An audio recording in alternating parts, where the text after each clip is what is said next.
Vous êtes journaliste à Libération et à Courrier International et ancienne correspondante au Burkina Faso. Pourquoi avez-vous quitté ce pays, le Burkina Faso?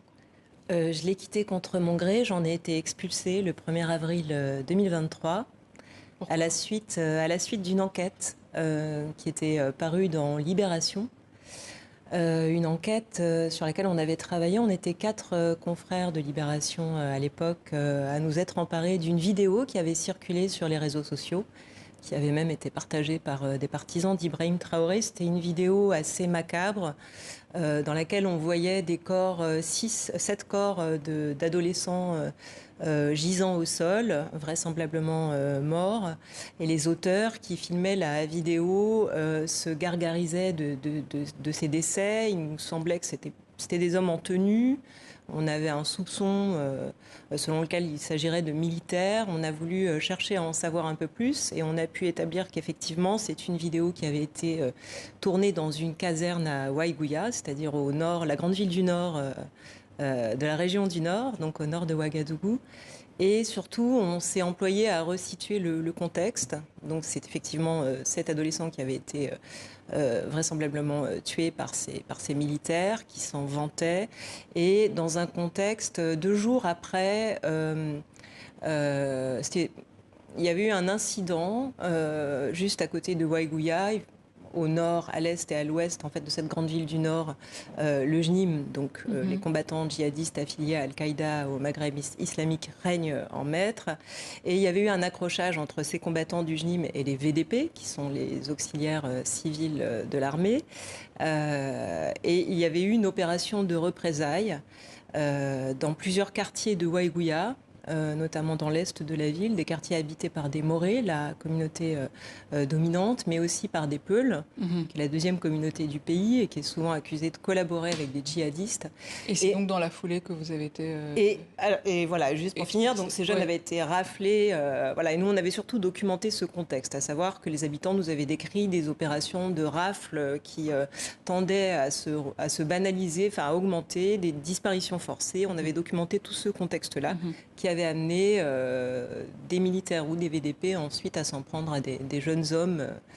Voilà, qui avaient été enlevés dans ces quartiers. Alors, de retour à Paris, vous avez fait plusieurs articles, notamment au Burkina Faso, la spirale meurtrière de la lutte antiterroriste du capitaine président Ibrahim Traoré, publié aujourd'hui, qui est sorti aujourd'hui. Comment avez-vous pu mener l'enquête depuis Paris? Alors en fait, 3 articles sont sortis aujourd'hui dans Libération. Celui dont vous parlez, c'est plutôt une analyse politique. On a fait une enquête sur des exactions commises par des FDS et leurs supplétifs civils, ces fameux VDP. Et il y a un 3e article aussi qui est un portrait qui là met plus l'accent sur les enlèvements de citoyens qui tendent également à se multiplier au Burkina Faso, en l'occurrence celui d'un directeur de publication d'un grand journal au Burkina. Et voilà, donc on met l'accent aussi sur le musellement de la presse. Alors, Mais sur concernant l'enquête, les soldats qui ont tiré sur tout ce qu'ils ont vu, voilà, c'est le là il titre s'agit de l'enquête. Oui. de l'enquête. Vous évoquez donc près de 400 civils qui ont été exécutés par 2 convois militaires. Qu'est-ce qui vous a permis de faire ce décompte? Ce décompte, on l'a fait. Alors, donc, il s'agit de 2 convois de ravitaillement dans 2 zones différentes du Burkina Faso. L'un qui allait ravitailler une ville, une localité plutôt, un petit village qui n'avait pas été ravitaillé depuis au moins 5 ans dans l'est du pays, et un autre qui était dans la région du Sahel, donc au nord-est. Et on a essayé de faire le décompte des localités sur les passages du convoi dans lesquels il y avait eu des exactions commises par ces militaires et VDP qui escortent donc ces très longs convois de commerçants qui vont ravitailler les localités. Et on est arrivé entre les 2 convois, dans le nord-est et dans l'est, à une quinzaine de localités dans lesquelles des exactions avaient été commises. Et à partir de cette quinzaine de localités, on a essayé de dresser un bilan du nombre de victimes. Et c'est comme ça qu'on arrive à ce chiffre de près de 400 personnes tuées. Alors, autre Exécutées article, sommairement. vous en parliez, c'est l'enlèvement du journaliste Atiana Serge Oulon, un symbole de la presse burkinabé. Ah oui, bien sûr, c'est le directeur de publication du journal L'Événement, qui est un journal très connu, pas seulement au Burkina, mais aussi dans toute l'Afrique de l'Ouest, puisque c'est le journal qui est l'héritier de l'Indépendant de Norbert Zongo, ce fameux journaliste d'investigation assassiné en 1998 sous le régime de Blaise Compaoré. Donc après son assassinat, des journalistes et des universitaires se sont mobilisés pour faire vivre cet héritage de la presse indépendante, du journalisme d'investigation. C'est devenu l'événement. Serge Houlon en avait pris les manettes, on le voit, voilà, son regard déterminé.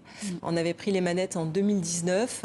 Alors, c'est pas le seul journal qui faisait de l'investigation, hein. On peut citer Le Reporter, Courrier confidentiel, mais c'est un journal qui a maintenu le cap malgré toutes les pressions qui se sont fait sentir sur les médias depuis l'arrivée au pouvoir d'Ibrahim Traoré. C'est-à-dire que très vite après son pouvoir, les médias ont commencé, enfin de nombreux journalistes, patrons de presse, chroniqueurs ont commencé à subir des menaces.